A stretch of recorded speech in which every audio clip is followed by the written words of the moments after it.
All right, so it looks like we have a couple of different, we have two different algorithms that we want to cover, and then we have a data structure. Well, actually, three separate data structures that we want to talk about. I guess it's what they're called. So starting off with the first one, we're going to discuss something called the stack.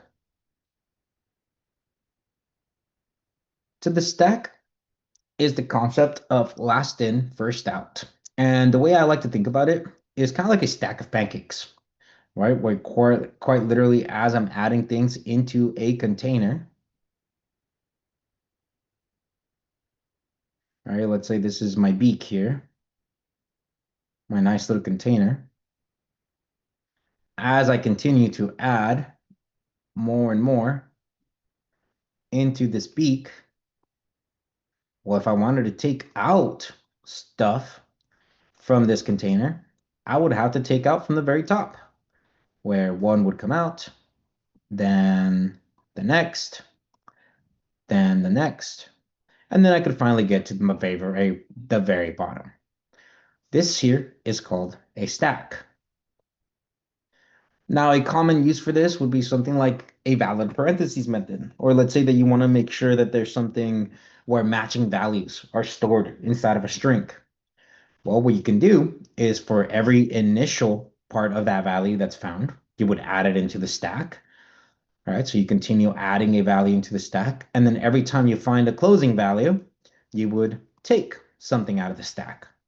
So at the very end, if there's anything left inside the stack, you know that it's basically not a matching statement, or that there isn't an even amount of opening and closing brackets. Whereas if the stack is completely empty, then you know anything that went in found a closing bracket and also came out. Right? So that's the concept of a stack. The next concept that we have here is a first in, first out. And, or excuse me, yeah, this is first in, first out. And in this case, instead of thinking of a beaker or a box, I like to think of a straw. And let me actually change that to a circle.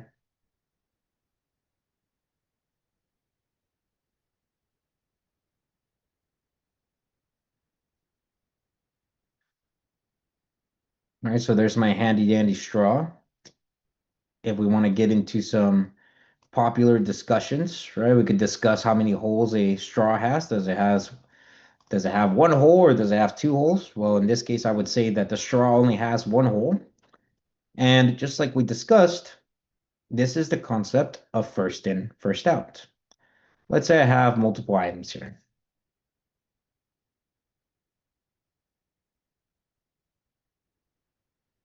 Well, I can continue adding atoms inside of my straw here, or my cylindrical container.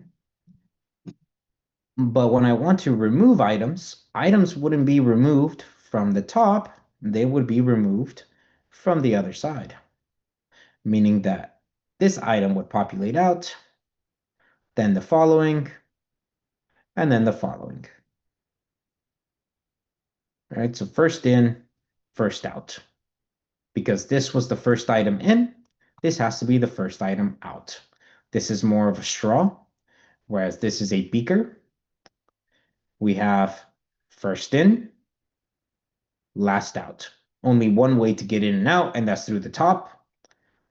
Whereas for a queue, we have inserting from one side and exiting from the other.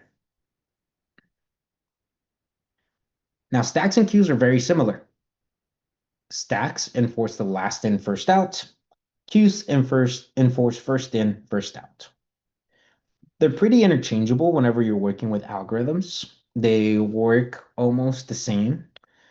Something that queues may be a little bit easier to work with would be when you're working with data that isn't sorted. All right. Specifically, we're talking about the valid parentheses algorithm, where you're essentially trying to figure out if there is an even number of opening brackets as there is of closing brackets. Utilizing the queue might be better if you don't know, if all you're trying to do is find that there's an even number and you don't care about the sequence, well, a queue might be a better data structure to interact with. Whereas if you're working with something like a stack, the sequence would definitely matter. All right. Does anyone have any questions about a stack or a queue before we start writing some code?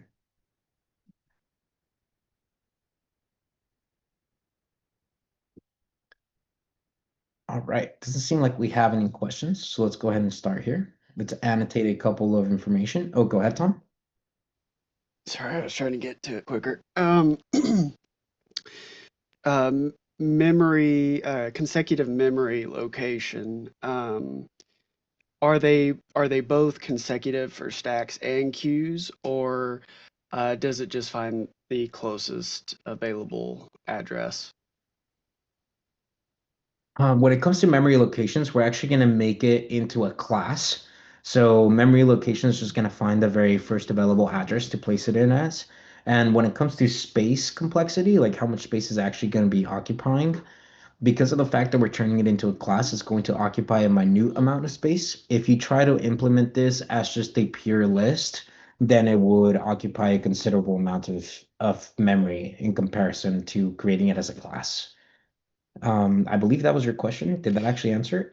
Yeah, I was just trying to figure out if the memory location addresses. I know in certain cases, certain structures allocate a certain block so that way the information is stored consecutively uh, in like neighboring spots for memory. Uh, Ah, v- got it. yeah, versus other structures just say, well, it can be anywhere I have pointers.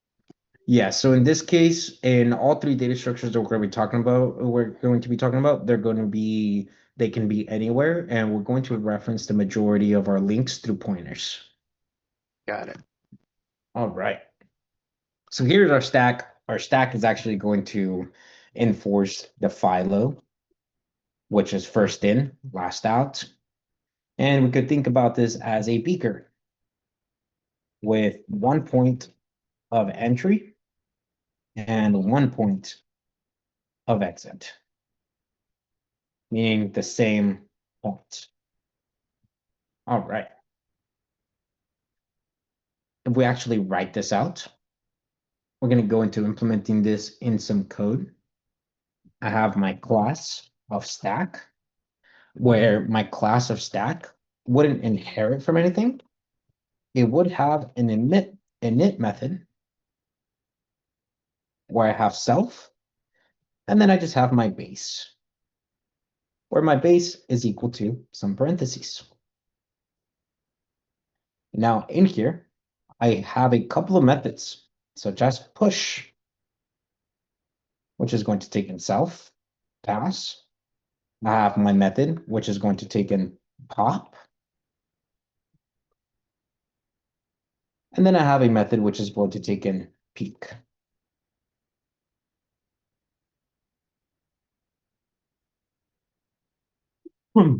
All right. So push will always add an element to the end. In this case, I would just say that this is going to take in an element. And I could do self.base dot append element, because base is a list. And let me actually explicitly say that. And then element could be any. All right. So there we have my base, which is going to append an element, always placing it at the very end of the stack. Pop, which is going to remove an element. So I can say self.base.pop, and pop is by index, so we could pass in -1.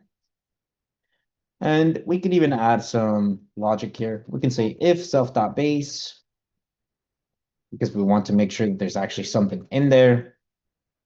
Otherwise, we could just do nothing. All right, none of these are actually having return values. And finally, peak. Peak is actually going to return a value.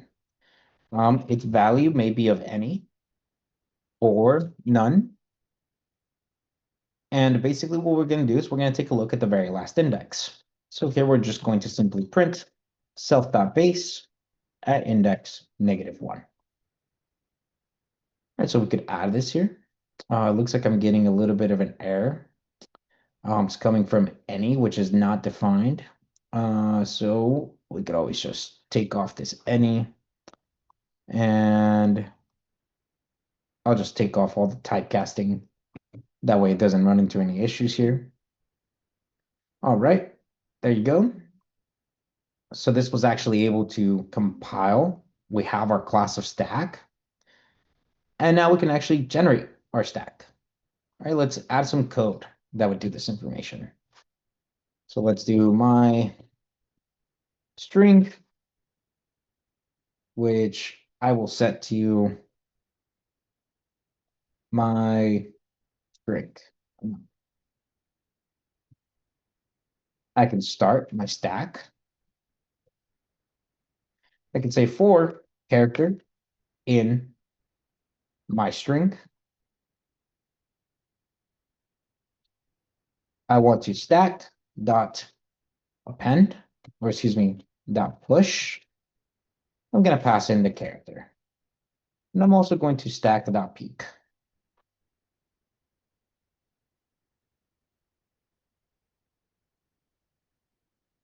All right, we run this. We get an error from -1 since that index is out of range. So again, we could always do if self.base, run the following, else print an empty list. Okay, we execute this. We get an empty list for the very first index. We actually push char. Then we get my, and so on. We could even add some if statements here. We could say if char dot is alpha, else none. All right, and there we get my string. We don't see that G because at the very end, we never peak again. So now we can actually go into the process of popping from the top. So let's go ahead and print stack.base. We can see that's what the base of my stack currently looks like, where it has my string. And I can say while stack.base, I want to stack.peak, and then stack.pop, which I believe is the correct. Yep, we did name it pop. Great. All right. And now when I execute this line of code here, we can see that this is my base. I peak, there's G, then we pop. Peak, there's N, then we pop, and so on, all the way until we get down to M. And at the very end of this, we can always say print stack.base. And now let's go ahead and run all from the very top. All right, so here's my base of my stack, where I have my string, and here's the base of my stack now, which is completely empty. So again, the very first thing that came in was M, and the last thing that went out was M, reinforcing my first in, last out. Does anyone have any questions about how to implement a stack?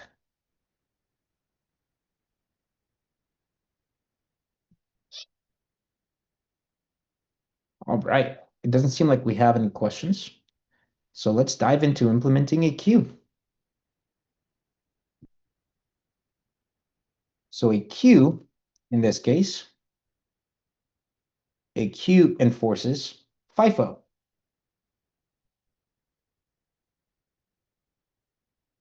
which is the concept of first in, first out. And in this case, we want to think about this as a straw with two entry points,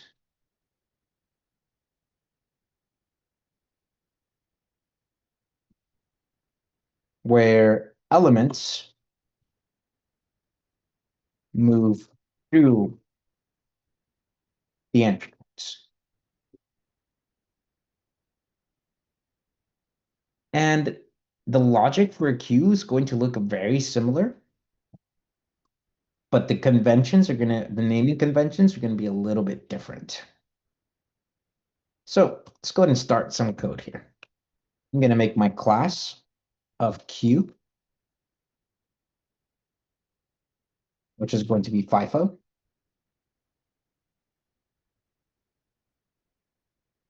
And here I'm gonna make an init method. I'm gonna pass in self, and I'm gonna have my base. So self.base is equal to an empty list. And then we're going to have two methods, or excuse me, three methods. I'm going to have my enqueue, which is for adding. I'm going to have my dequeue, which is for removing. And then I'm going to have my peek method, which now my peek method should show me what's at the beginning of my stack. All right. So my peek method, I know that's always going to be index 0. So I'll say if self.base, then I want to print self.base at index 0. Else, just going to print an empty list. All right. Now for my enqueue, that's adding elements into the stack.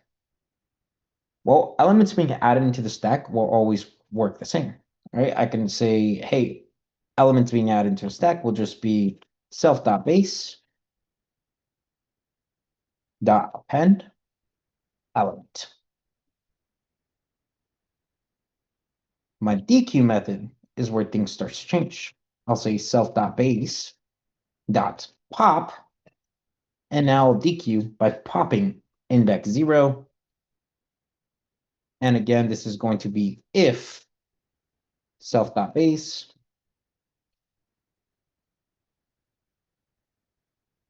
otherwise we'll just do none. All right, let's execute this queue to make sure that this works properly. Great. And let's try to execute the same exact exercise where we have my string be equal to my string. I can say for character in my string. I want to call my queue.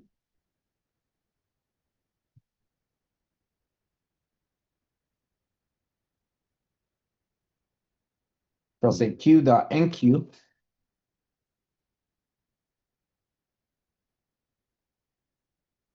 and pass in the character.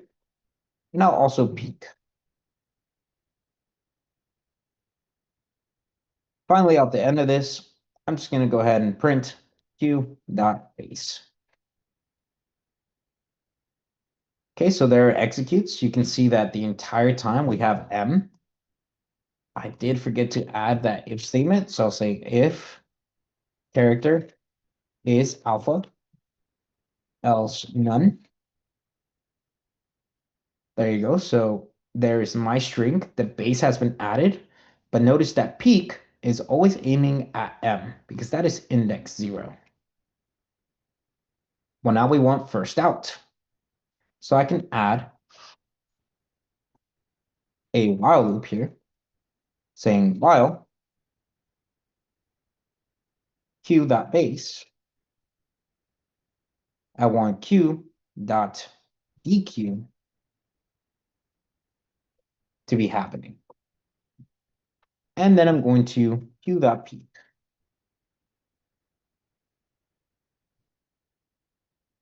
All right.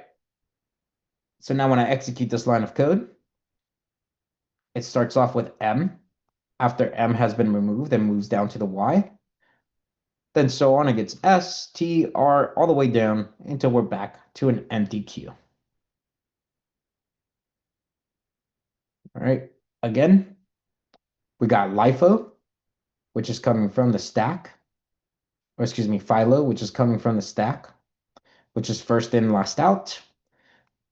And then we got FIFO, which is coming from Q, which is first in, first out, where one of them is representing a beaker, where there's only one point of entry, and the other is representing a straw.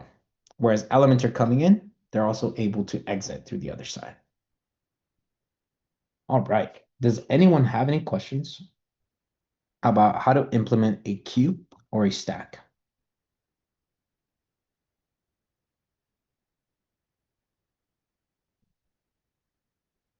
Okay. Doesn't seem like we have any questions. So now let's dive into linked list. Now, linked lists are a little bit more complicated than what they look like here once we're talking about Pythonic code. So this is representing something named head. And head is always going to have some sort of data type, and we'll see that in the init method. And each one of these specific types is going to be referenced to as a node. So let me write that out here. We have node, and instead of saying types, let me go ahead and show you all. So this box here is a node, which is at head.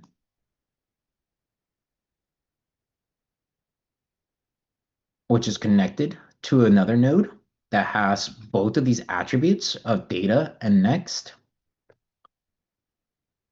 And then finally, a last attribute of data and next. This is called a linked list.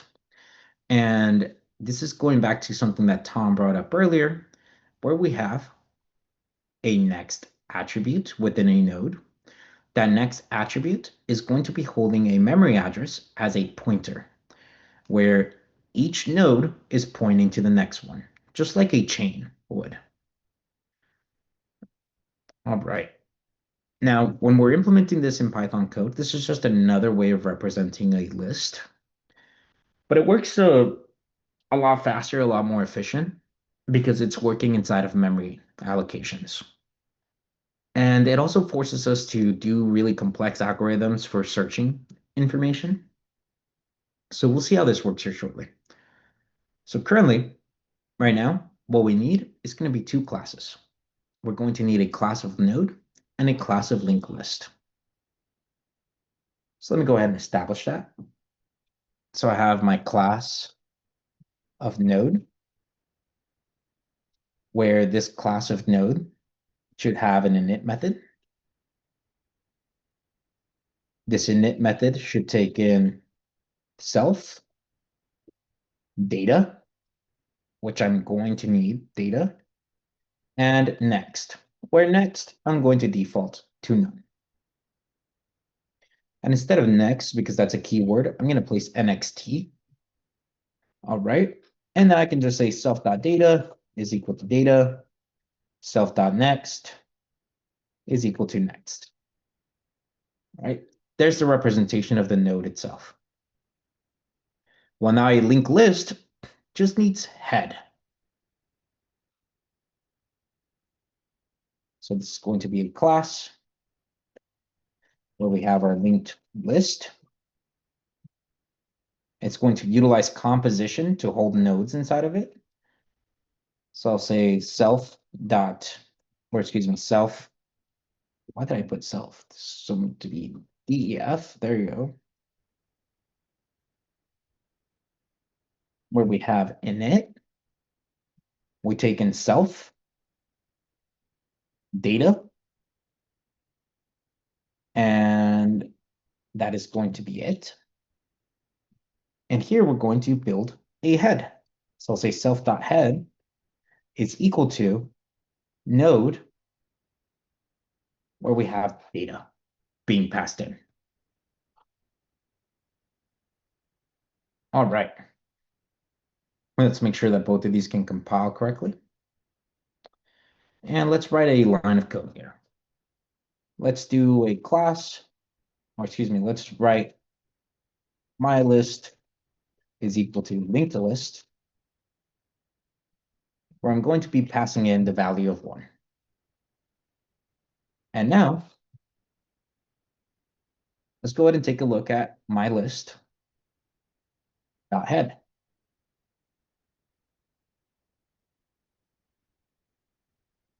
Well, let's print it out. When I run this, link list 1, data, self.head.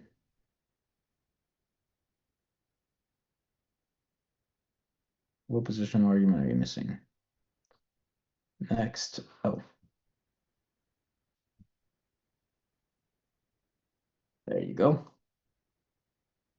So now we get this main node object. So we can already just write a dunder string for the node.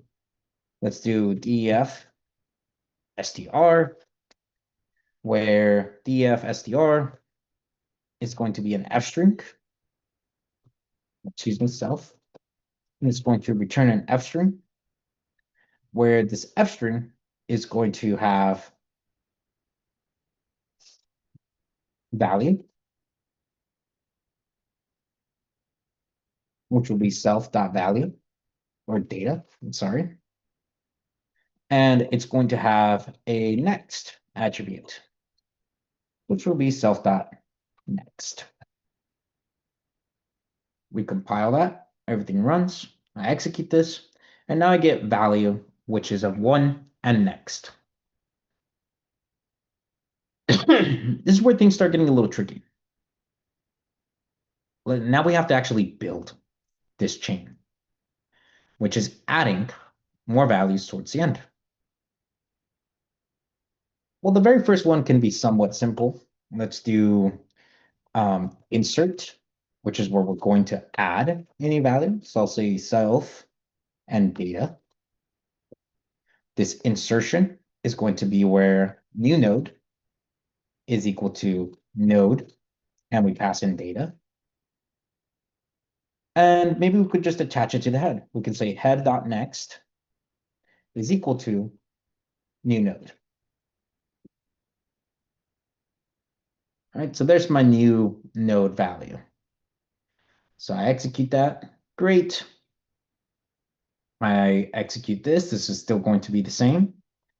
And now we could do my list dot insert and pass in 2. And then let's print my list dot head. Well, it looks like this insert 2 raises an error. Let's take a look here. Head.next is equal to new node. This is because it should be self.head.next. So let me go ahead and run that one more time. All right, so it looks like my list.head is still coming in where it's saying node, none, which is interesting. I'm wondering why that's happening, because that should definitely be aiming to the next node.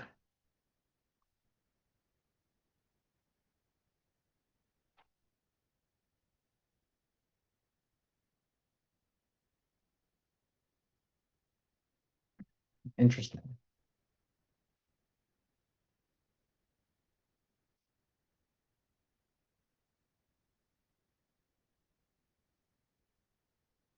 Still showing me none.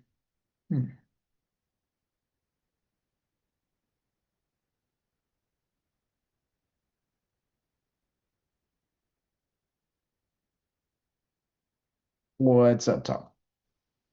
Is it because they're different classes? It shouldn't be. No. They should be able to be attached to one another since this is our pointer. Self.head, new node.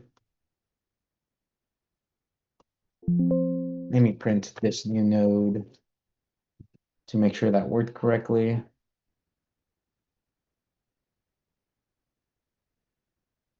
Okay, so the new node works correctly.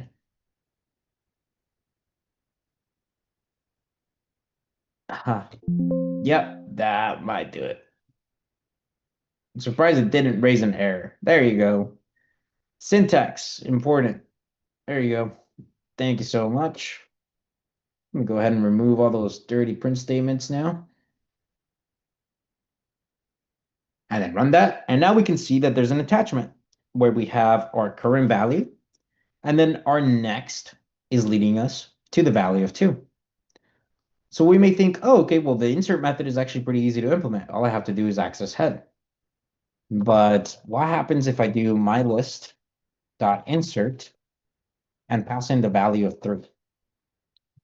And then print my list dot head. Well, now you can see that there's a little bit of an issue, right? We're creating a node where we have the value of 1 as our head.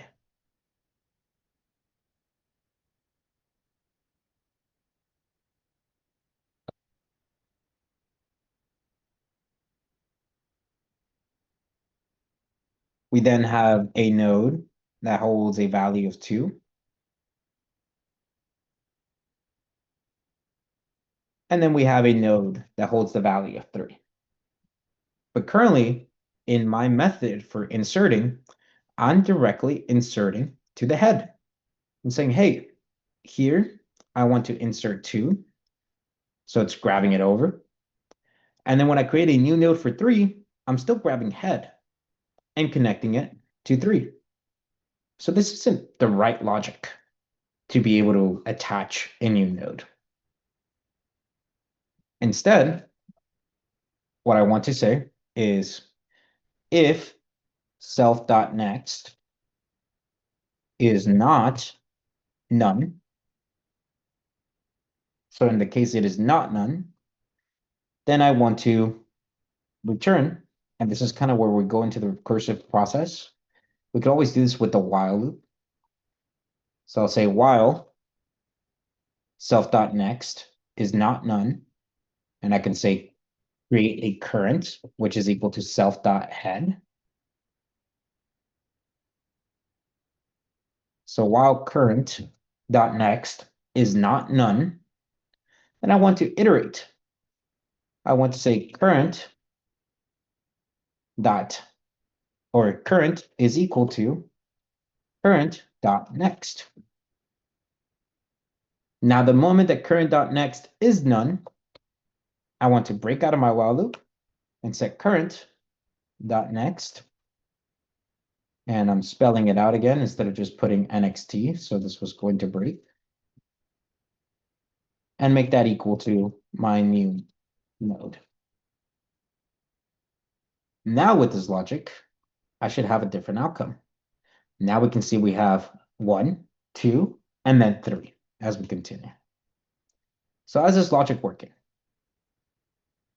Well, I make my list with the initial value of 1. So this is my head, currently set at current.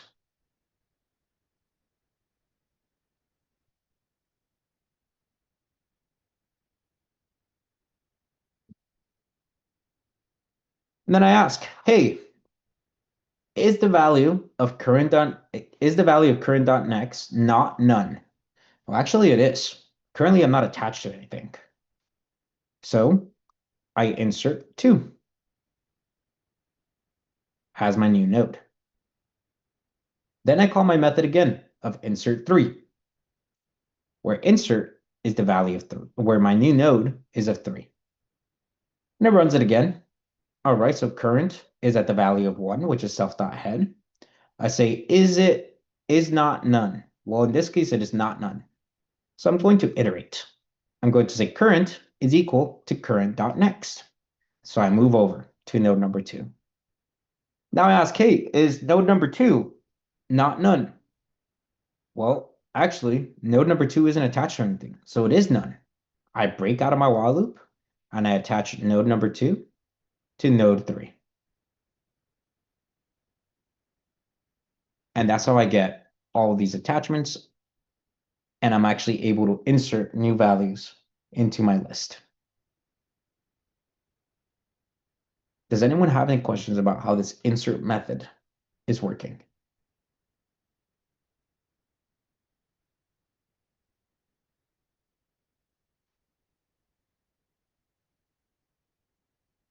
All right. If no one has any questions, then let's go into my search method, which takes in self and a value to search for. Same thing here. I'm going to do current, which is equal to self.head.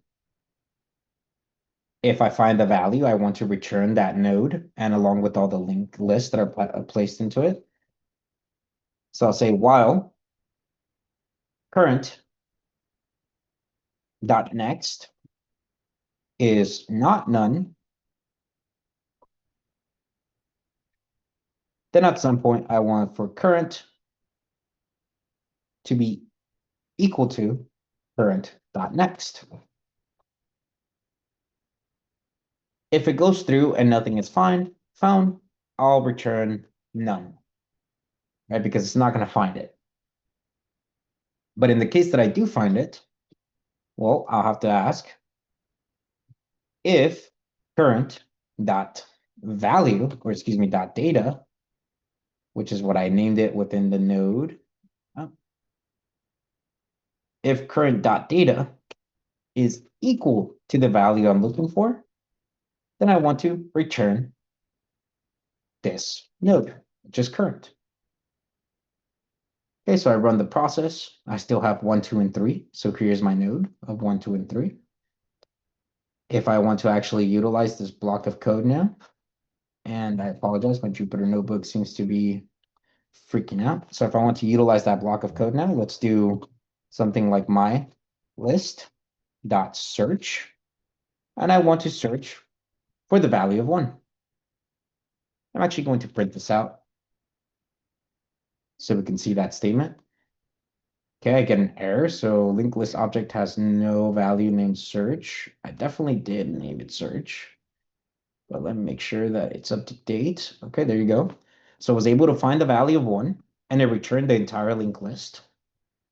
If I pass in a value that doesn't exist, like 45, and I execute it, I get object has no node attribute next, which should have killed it. So while current.next is not none, otherwise return none.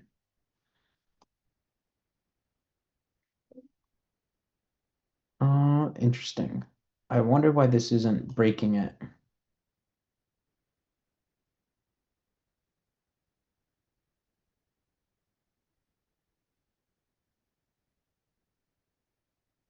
I completely expected this to break before, or excuse me, this to kill my loop. So let me see if I could do something like, oh, thank you. Appreciate it. All right, so now I'm going to execute this again. I think I'm going to have to rerun all. Let me restart this kernel. All right, run all from the very top. There you go. So now I'm getting none. Right? It's getting none because currently the value of 45 doesn't exist. It's iterating through, breaks out of my while loop, and returns none. Well, what if I was looking for the value of 3? Then it would just return that very last value, which should be 3. Interesting.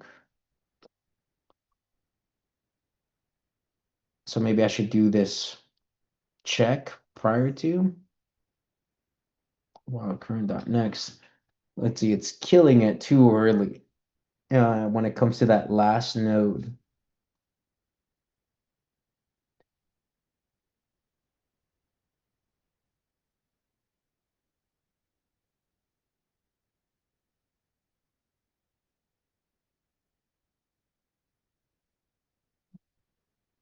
I guess I could have this replicated here just for simplicity's sake.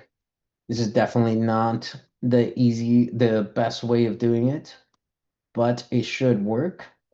There you go. So now we get 3 being returned. as our last statement there. And if I were to look for 2, then I would get back only 2 and 3. All right, so I was able to search for a specific node link and find all the attached nodes to it. All right, so there's my init method, which utilizes the node from up above, which has data and next. Always starts off with the node with some sort of value in it. As I insert, I want to insert information once I can find a node that is empty or that next value is empty. And if I'm searching by the value. As soon as I find it, I want to return it. Otherwise, I would return none. All right. At this point, does anyone have any questions over how to create a linked list or how to iterate through a linked list?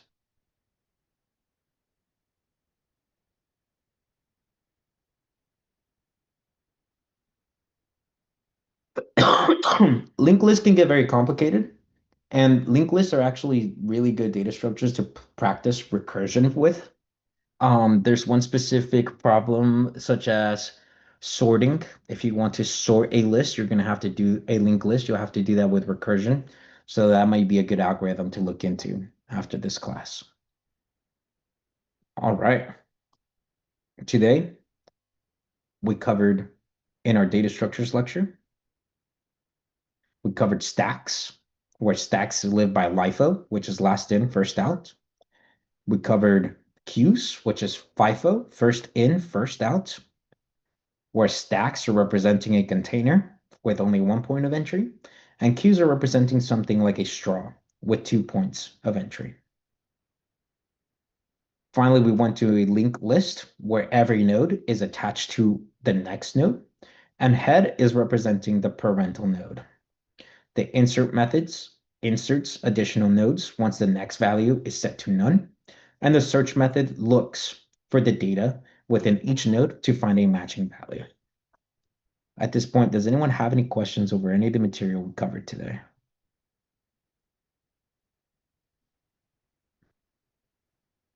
All right, awesome. Let me go ahead and stop our recording here. Oh, none of this was recorded. Fantastic. I apologize, everyone. I just realized that we were not recording. I apologize. I'll go ahead and reteach this to myself, and then I'll go ahead and upload all of this information into YouTube. I do Ar apologize. Arnold says he volunteers to be your single pupil as you do that. Yeah.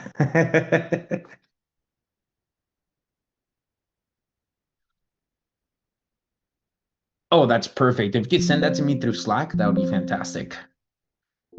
Thank you. All right, everyone. Let me go ahead and take a look at our calendar now. The next thing that we have on deck will be lunch. This afternoon will be a pair programming day.